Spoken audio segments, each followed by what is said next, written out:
نہ جاننے والا بھی جاہل ہے اور غلط جاننے والا بھی جاہل ہے.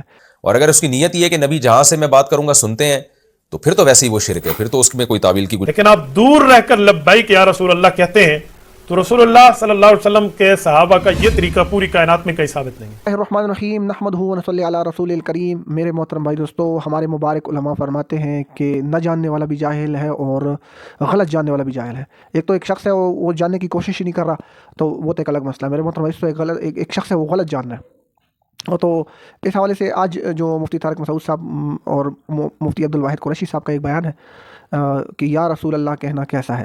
تو ہمارے اہل سنت والجماعت کا جو موقف ہے کہ نعرہ تکبیر پر اللہ اکبر، نعرہ رسالہ پر محمد الرسول اللہ کہنا. اب جو یا رسول اللہ کہنے والے ہیں وہ یا رسول اللہ کہتے ہیں یا محمد رسول اللہ کہتے ہیں، ان کی مرضی. لیکن ہم اپنے مبارک علماء سے جانیں گے دلائل کی روشنی میں کہ یا رسول اللہ کہنا کیسا ہے. تو میرے ساتھ اس ویڈیو میں آخر تک بنے رہیے. انشاءاللہ اس ویڈیو کو لائک اور سبسکرائب بھی کریں اور اپنے دوستوں کے ساتھ بھی شیئر کریں کہ لوگوں کے کنسپٹ. جزاک اللہ. کیا یا رسول اللہ کہنا جائز ہے؟ اس بارے میں تفصیل سے بیان فرما دیں. راشد صاحب انڈیا سے.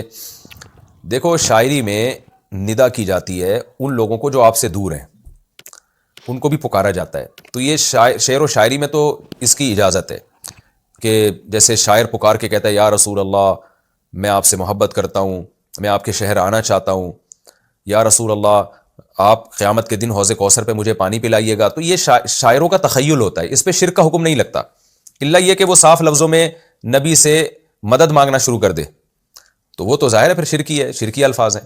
نارملی شاعری کی دنیا میں ایسے القابات ہوتے ہیں اور لوگ اپنے باپ دادا کو بھی یاد کر رہے ہوتے ہیں شاعری میں، حالانکہ ان کو یقین ہوتا ہے کہ میرا باپ نہ سن رہا ہے نہ دیکھ رہا ہے، لیکن جو مرحوم باپ ہیں یا آپ کے آباء و اجداد گزر چکے ان کو بھی یاد سے خطاب کیا جا رہا ہوتا ہے، وطن کو خطاب کیا جا رہا ہوتا ہے. آپ نے سنے ہوں گے ملی نغمے جن میں کہا جا رہا ہوتا ہے کہ اے وطن ہم تیرے لیے جان بھی قربان کر دیں گے. ظاہر ہے شاعر کو پتا ہے کہ وطن سن تھوڑی رہا ہے، یہ تو اپنے جذبات کا اظہار ہے. تو جذبات کے اظہار کے لیے یا رسول اللہ کہنا یہ جائز ہے، ہمیشہ سے ہوتا رہا ہے شاعری میں بھی. لیکن یہ کہ اس میں اگر کہنے والے کی نیت یہ ہے کہ اس کا یہ عقیدہ ہے کہ میں جب نبی کو پکار رہا ہوں تو جہاں سے بھی پکاروں گا نبی میری پکار سنتے ہیں، پھر اس پکار کا جواب دے کے میری حاجت روائی کرتے ہیں، تو یہ تو خالصتاً شرک ہے. اس کی تو کوئی تعویل ہو نہیں سکتی، کیونکہ اسباب سے ہٹ کے سننا اور مدد کرنا یہ صرف اللہ کا کام ہے. یہ اس میں آپ مخلوق کو اللہ کے ساتھ شریک نہیں کر سکتے. تو اس لیے شاعری میں پوچھا جائے گا شاعر سے کہ نیت کیا تھی. اگر نیت ٹھیک تھی تو اس پہ کوئی حکم نہیں لگے گا، اگر اس کی نیت غلط تھی، اس کا عقیدہ غلط تھا تو پھر وہ بھی شرک ہے. اور نارمل حالت میں کوئی یا رسول اللہ کہہ کے دعائیں مانگ رہا ہے تو وہ بہرحال ناجائز ہے، کیونکہ نارمل اس میں شاعری سے ہٹ کے ایسے القابات یا ایسے تخیلات کی دنیا میں انسان جاتا نہیں ہے. جیسے کہ عام آدمی بیٹھا ہوا ہے، کوئی ویسے بیٹھ کے وطن سے باتیں کرنا شروع کر دے کہ اے پاکستان سنا بھائی تیرا کیا حال ہے، تیرے اندر سے مہنگائی کب ختم ہو رہی ہے، اے کراچی بتا تیرے گٹر کے ڈھکن کب آ رہے ہیں اور تجھ میں صفائی کم ہو رہی ہے. تو یا تو وہ پاگل ہے یا یہ کہ اس کا عقیدہ خراب ہے کہ وہ سمجھ رہا ہے کہ یہ بے جان چیزیں بھی سنتی ہیں. تو اس طرح کوئی آدمی نارمل اس میں بیٹھا ہوا یا عام تقریر میں یا رسول اللہ کو خطاب کرنا شروع کر دے تو وہ بہرحال غلط ہے. اس کو اس عمل سے روکا جائے گا کہ آپ غلط کر رہے ہیں، شرک کو پروموٹ کر رہے ہیں. اور اگر اس کی نیت یہ ہے کہ نبی جہاں سے میں بات کروں گا سنتے ہیں تو پھر تو ویسے ہی وہ شرک ہے، پھر تو اس میں کوئی تعویل کی گنجائش بنتی نہیں ہے.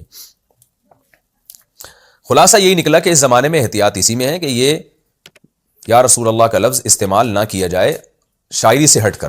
شاعری میں تو ٹھیک ہے چلتا ہے، لیکن شاعری سے ہٹ کر جب آپ استعمال کرتے ہیں تو یہی وہم ہوتا ہے کہ آپ کا گویا یہ عقیدہ ہے کہ نبی ہر جگہ سے سنتے ہیں. تو پھر یہ شرک نہ بھی ہو، شرک کو پروموٹ کرنے کا ذریعہ تو بنے گی یہ چیز.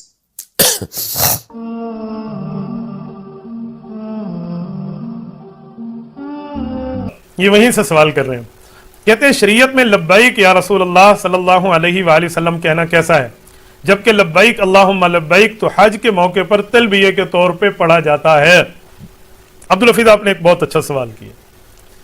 دیکھیں اسلام میں جو تلبیہ ہے نا وہ ہے لبیک اللہم لبیک، لبیک لا شریک لک لبیک ان الحمد والنعمت لک والملک لا شریک لک. یہ تلبیہ ہے، رسول اکرم صلی اللہ علیہ وسلم نے بھی پڑھا ہے، صحابہ کرام نے بھی پڑھا ہے، اہل بیت نے بھی پڑھا ہے، تابعین نے بھی پڑھا ہے، تبع تابعین نے بھی پڑھا ہے، ائمہ اربعہ نے بھی پڑھا ہے، پوری امت اس کو پڑھتے ہوئے آ رہی ہے. وہ حج اور عمرے کے موقع پہ پڑھتے ہیں. آپ نے احرام میں پڑھنا شروع کر دینا ہے، جب آپ نے احرام پہن لینا ہے تا وقت کہ کعبہ پہنچ نہ جائیں اس وقت آپ نے اس وقت تک تلبیہ پڑھنا ہے. اور جب کعبہ پہنچ جائیں تو اب لبیک کی حاضری تو ہو گئی، اب آپ نے جو ہے نا وہ تلبیہ موقوف کرنا ہے اور اپنے مناسک حج اور مناسک عمرہ کو شروع کر لینا ہے.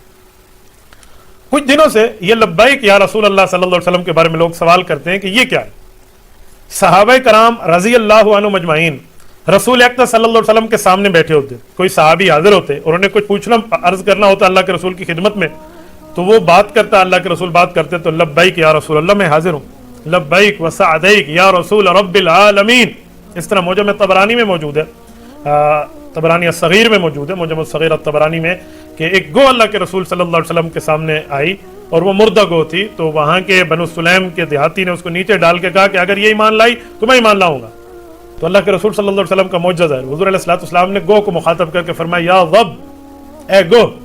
تو کہتے ہیں فیجیبہ, اس نے جو جواب دیا ہے نا بلغت عربی فصیحہ, لغت عربی میں فصیح زبان میں جواب دیا, لبیک وسعدیک یا رسول رب العالمین قد افلح من صدقک وقد خاب من کذبک. کامیاب ہو گیا وہ بندہ جو آپ پہ ایمان لایا, ناکام ہو گیا جس نے آپ کو ٹھکرایا. یہ جواب. تو اس سے اور اس طرح باقی حدیث سے, مثلا حضرت جابر کی روایت ہے لبیک وسعدیک یا رسول اللہ. تو یہ الفاظ صحابہ کرام رسول اللہ صلی اللہ علیہ وسلم کی موجودگی میں عرض کرتے جب اللہ کے رسول سامنے تشریف فرما. تو اب بھی کوئی بندہ روزہ رسول پر حاضر ہو تو لبیک کی بات کر کے وہ بات کرے تو رسول اللہ صلی اللہ علیہ وسلم اپنے روزہ میں وفات کے بعد حیات ہیں, قبر کے قریب والوں کا سلام و کلام اللہ کے رسول سنتے ہیں اور جواب دیتے ہیں. وہاں پر جا کر اس کی گنجائش موجود ہے. لیکن آپ دور رہ کر لبیک یا رسول اللہ کہتے ہیں تو رسول اللہ صلی اللہ علیہ وسلم کے صحابہ کا یہ طریقہ پوری کائنات میں کہیں ثابت نہیں ہے. آپ کہیں نہیں دکھا سکتے کہ حضور پاک علیہ السلام مدینہ طیبہ میں ہو اور صحابی مکہ مکرمہ میں بیٹھ کے لبیک یا رسول اللہ لبیک یا رسول اللہ کی بات کرے, یا رسول اکرم صلی اللہ علیہ وسلم مکہ مکرمہ میں موجود ہو اور صحابی مدینہ طیبہ میں اور وہیں سے بیٹھ کے وہ لبیک یا رسول اللہ لبیک یا رسول اللہ کی بات کرے.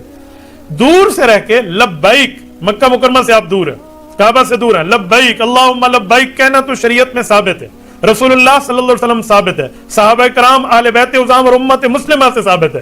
لیکن رسول اکرم صلی اللہ علیہ وسلم سے دور رہ کر کسی مسلمان کا اللہ کے رسول کی ظاہری آیات میں یہ کہیں ثابت نہیں ہے کہ اس نے لبیک یا رسول اللہ کا نعرہ لگایا ہو اور حضور پاک علیہ الصلوۃ والسلام سے وہ دور ہو. میزان شریعت میں, اسلام میں, دین میں آپ کہیں اس بات کو پروف نہیں کر سکتے. جب ہم یہ بات کہتے ہیں کہ بابا لبیک کہنا ہے تو روزہ رسول پر جائیے, ادھر لبیک کہنا تو لبیک اللہم لبیک کہیے, تلبیہ نہ بدلیے, تو لوگ کیا کہتے ہیں ان کو رسول اللہ کے نام سے چڑ ہے, کافر اور بے ایمان ہے وہ بندہ جس کو رسول اللہ کے نام مبارک سے چڑھو. کون کہتے ہیں چڑھے؟ ایسی کوئی بات نہیں ہے. لیکن کون سا لفظ کہاں کہنا چاہیے اس کے لیے شریعت کی تعلیمات موجود ہیں. جب شریعت کی تعلیمات موجود ہیں تو آپ شریعت کی تعلیمات کو فالو کیوں نہیں کرتے؟